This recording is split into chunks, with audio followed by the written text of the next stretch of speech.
Hola, my fellow pixelated people. Let me let the traffic go by. There's not much out here. I mean, this is Silicon Valley after all. So, we're all facing a dramatic change in our global biosphere. It may appear to be chaotic for everyone, although you can actually see a sequelae of events taking place. The real question is, what are we going to collectively do with this opportunity? For as you've been hearing in my prose and so forth, and my rants, as people have called them, although I don't believe I rant, sustainability and adaptation are the keys to survival. Cooperation. So I pose a concept called collective capitalization.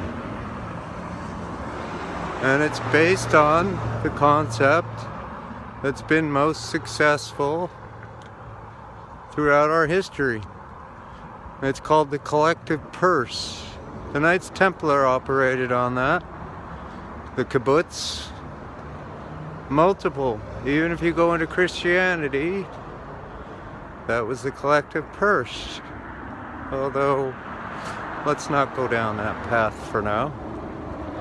I think we already have enough spiritual fractalization amongst our biosphere. So, Musicians Against Multiple Sclerosis. It is a C Corp.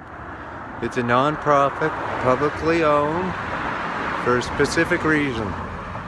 That's for NorCal CGA, which is an R&D organic produce collective dedicated to refining the current known treatment modalities for multiple sclerosis and other central nervous system and peripheral nervous system states of disease.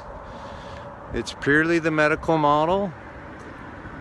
As far as the delivery system, the track and trace, it's very similar to the wine industry, if you'll notice. That should be no surprise to you, as I am a fourth generation California grape grower. But let me distinguish that. We grew Tokay grapes. These were 85-year-old vines that I learned to prune on, and if you screwed up, you were losing thousands of dollars. These are not these new types of varietals.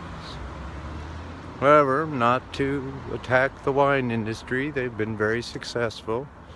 That's where the collective model was first attempted in the 60s and 70s by the California Grape Growers Association, which, yes, that involved William Woods McCausland, my father. So, Musicians Against Multiple Sclerosis is NorCal CGA. It's operated by CA Sunbuds. It's capitalized by self-capitalization through shares, buying costs, etc., which your compensation has to be determined by you. I can't determine what your life is worth and how much of you should be compensated for this. So we believe, I believe as well, that many of Maslow's hierarchy of needs, food, clothing, and shelter, should be provided for you in a live-work model. Much like WeWorks, although this is, again, very similar to migrant farm labor. Our labor pool has to be mobile.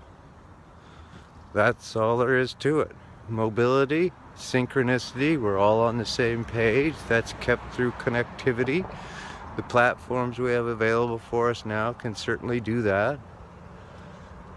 And creativity. We want creativity to be rewarded. So think of it as a collective or cooperative model as a baseball team. I mean, you play for the win of the team. The team's the one who wins the championship. However, when it's your turn to step up to the plate, you step up to the plate. It's not saying that you have to shine brighter than anyone else. It's just stepping up to the plate and doing what you get paid to do, or what you do best, We don't want to put people in positions of failure. We want to put people in positions that promote intent, purpose, so that requires some success as well as challenging them as well. Many of you say, well, what qualifies him to make such ridiculous, absurd statements? Or are they logical, rational statements? I think it has to do with really who I am and the path that I took on this. Someone along the way who was displeased with what I had disseminated in response to their data that they transmitted referred to that I would be great for the role that Jack Nicholson played in One Flew Over the Cuckoo's Nest. Well, ironically, I worked there and found something very fascinating at those facilities. And that is that the earth really does reconnect people back to it.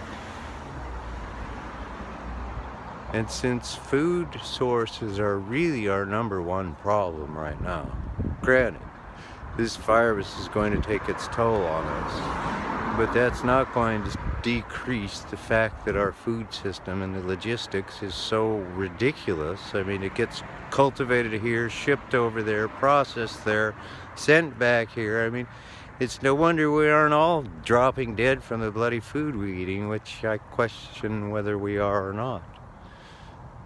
You can look at the spike in all the CNS states of disease. The real